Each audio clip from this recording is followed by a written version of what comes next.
Good morning, beloved. I am in Santa Cruz in the parking lot of Trader Joe's this morning because I need to pick up some Tree Tea facial scrub for my daughter because I love my daughter. But I want to talk to you this morning about dealing with anxiety. Even before this pandemic, anxiety was already off the charts, record highs, and we need to learn how to deal with this reality that we are facing, especially today. And some of you might be locked down in your homes, you might be watching the news, and the anxiety level and the fear level just continues to increase. And so I want to talk to you today and tomorrow about a couple of things that we can do to deal with anxiety. And this morning I want to share a verse from you that comes from 2 Corinthians chapter 10. Paul is dealing with the reality of the spiritual realm. He's dealing with the idea of us being in a battle, but that battle is not against flesh and blood. That battle is not against other people. That battle is against spiritual forces of darkness. It is a reality, whether you recognize it or admit it. It is something that is true. And so here's what he says regarding that battle. 2 Corinthians chapter 10, verses 4 and 5. He says, the weapons we fight with are not the weapons of the world. In other words, it's not a semi-automatic, it's not a CCW, it's a spiritual weapon, it's a spiritual battle that we are in. On the contrary, these weapons that we have divine power to demolish strongholds. And these strongholds are spiritual strongholds. They are in our hearts, they are in our minds.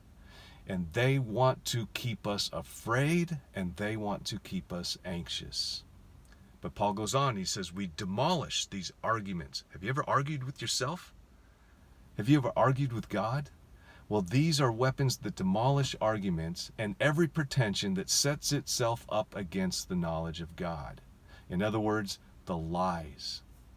And here's the key. He says, we take captive every thought to make it obedient to Christ. FDR said during World War II, men are not prisoners of fate, but prisoners of their own minds. In other words, we need to think about what we think about. Our minds can be out of control. It can be like the Wild West, or our minds can be flooded and permeated by the shalom of God, the peace of God. See, when a thought enters into our minds, either we surrender to it and succumb to it, or we take it captive. We handcuff it, we lock it up, we throw away the key. And here's the thing, you and I have the power to control our thought life.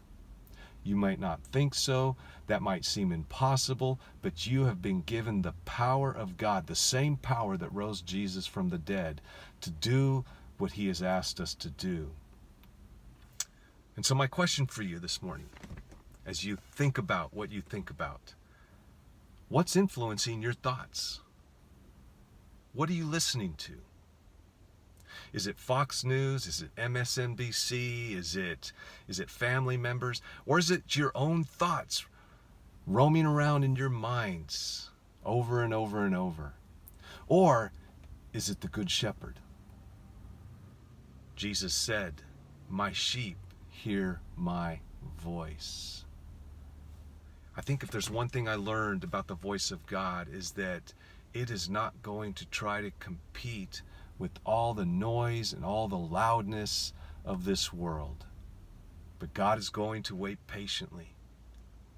And he's going to wait for you to slow down. He's going to wait for you to quiet your own heart and your mind and to sit and to wait in the stillness of the moment. What are you listening to? What's influencing your thoughts? Maybe take some time today, maybe even for the rest of the week, and stop watching the news. You know, the news is a for-profit business.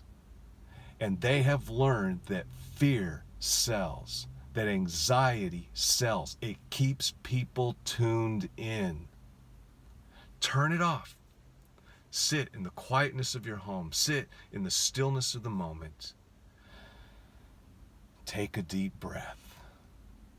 See, when we become anxious and fearful, we tend to take short breaths.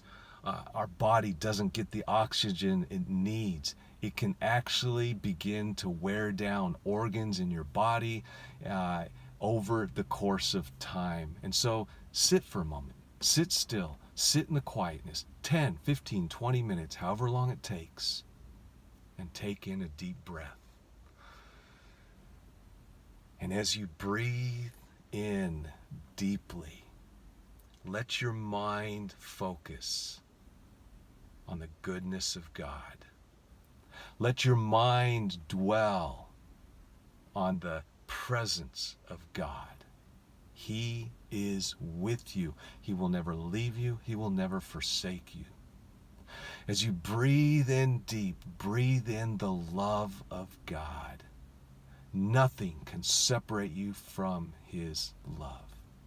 And so here's what I want you to do is you take some time today and sit in stillness and in quietness. I want you to ask a question.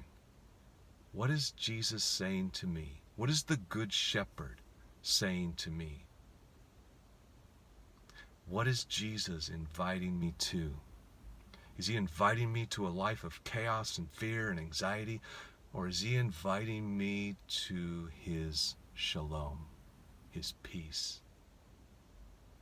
And once you've spent some time today and you've reflected on who Jesus is and who He is for you, shoot me a text. Send me a message and tell me what it is that you sense Jesus saying to you as you sit in the stillness, in the quietness of the moment. I look forward to hearing from many of you today, and I'll be praying for you that you will experience the peace of God today. And so God bless. Have a great day. Have a quiet day. And I'll be back tomorrow.